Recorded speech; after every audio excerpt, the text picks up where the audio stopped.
Peguam Ranjit Singh yang juga saksi pendakwaan ke-55 itu berkata, Datuk Seri Najib membuat pengakuan berkenaan pada bulan Februari 2016. Semasa pemeriksaan oleh pendakwa ad hoc Datuk V. Sitambaram siang tadi, saksi menjelaskan Datuk Seri Najib berkata, antara 24 Disember 2014 hingga 6 Februari, jumlah sebanyak RM42 juta itu dipindahkan ke akaunnya melalui dua pengantara. Bagaimanapun, beliau tidak mengetahui wang itu dimasukkan melalui Gandingan Mentari Sendirian Berhad dan Ihsan Perdana Sendirian Berhad. Menurut saksi, Datuk Seri Najib dalam affidavit balasannya turut menjawab bahawa $700 juta Amerika yang dimasukkan dalam akaunnya daripada sumber luar adalah sumbangan peribadi.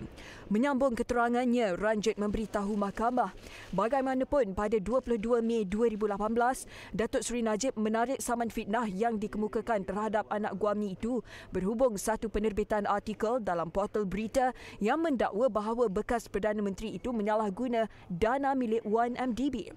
Perbicaraan di hadapan Hakim Muhammad Nazlan Muhammad Ghazali bersambung Rabu ini. Tiada unsur sabotaj dalam kes tumpahan diesel yang mencemarkan air mentah di Sungai Selangor sehingga menyebabkan gangguan bekalan air kepada lebih sejuta pengguna di Lembah Kelang 2 minggu lalu.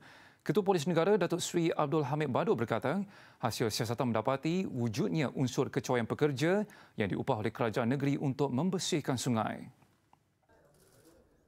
Menurut Datuk Seri Abdul Hamid, setakat ini dua individu yang juga pekerja pontun ditahan bagi membantu siasatan. Seorang daripadanya telah dibebaskan manakala seorang lagi akan disambung reman bagi membantu siasatan pencemaran Sungai Selangor. Initially, we thought there was an act of sabotage by individual or individuals. And then when we took the action to arrest, to detain two of them, subsequent questioning revealed certain facts that it might not be sabotage, but an act of negligence on the part, Beliau berkata demikian kepada media selepas merasmikan Jerayawara Autism garis panduan PDRM di Maktab PDRM di Ibu Negara. Laporan mengenai siasatan kejadian tumpahan diesel di Sungai Selangor dijangka siap sepenuhnya dalam masa terdekat. Siasatan turut dilakukan mengenai laporan palsu yang dibuat untuk melindungi syarikat tertentu.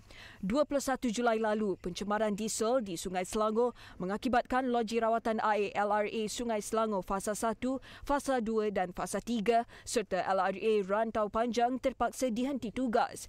Ia menyebabkan gangguan bekalan air kepada lebih 1.19 juta akaun pengguna di Lembah Kelang dan Selangor.